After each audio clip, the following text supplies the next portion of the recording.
Cette mission, elle a pour but d'aller jusqu'en Pologne, à la frontière de l'Ukraine, pour déposer toutes les récoltes qui ont été faites jusqu'à présent. Une fois sur place, s'occuper de dispatcher tout ce qui a été récolté jusqu'à maintenant et de se charger des opérations de secours et des victimes qu'il y aurait éventuellement là-bas. Sur place et en fin de mission au retour d'effectuer un rapatriement des réfugiés qui voudraient ne pas rester là-bas et qui auraient besoin de se réfugier ailleurs. L'UCA va se charger de la récolte, c'est-à-dire que toutes les personnes qui le souhaitent peuvent encore jusqu'à mercredi prochain nous apporter leurs dons. Le chargement va se faire à Chambéry fin de semaine prochaine. Ensuite, il ira compléter à Lyon, puis prendra la direction du Nord et devrait pouvoir stationner dans notre agence du Nord puisque c'est un parking sécurisé.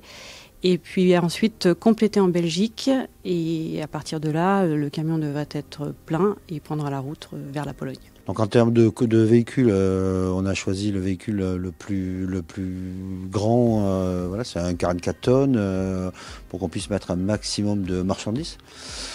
Au niveau du conducteur, on a été quand même relativement surpris. On a fait un appel à nos conducteurs. Beaucoup ont répondu volontairement. Et après, on a fait un choix par rapport à l'expérience, par rapport qu'un conducteur soit débrouillard. Voilà. Donc, mais on avait quand même beaucoup de conducteurs et volontaires. On a une famille qui est, en fait, le transport, je le considère comme une grande famille. On est des gens de terrain, hein. On est, je pense, dans l'efficacité, la réactivité. Je dirais que c'est la qualité première de notre métier.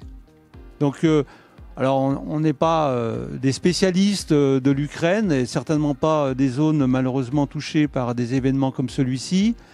Voilà, bon, bah écoutez, on vient avec le cœur.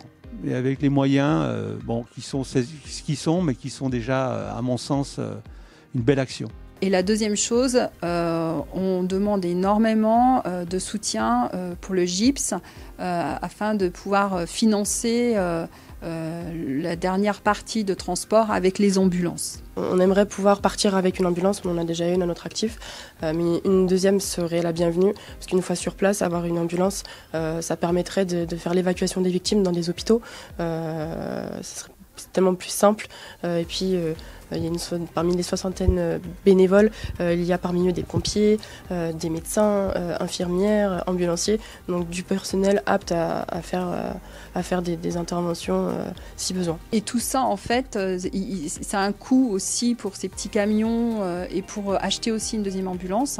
Donc on a besoin aussi de dons financiers. Le président Philippe Gamin va proposer au prochain conseil communautaire une délibération pour valider une subvention exceptionnelle d'un montant de 15 000 € qui va se décliner en deux volets.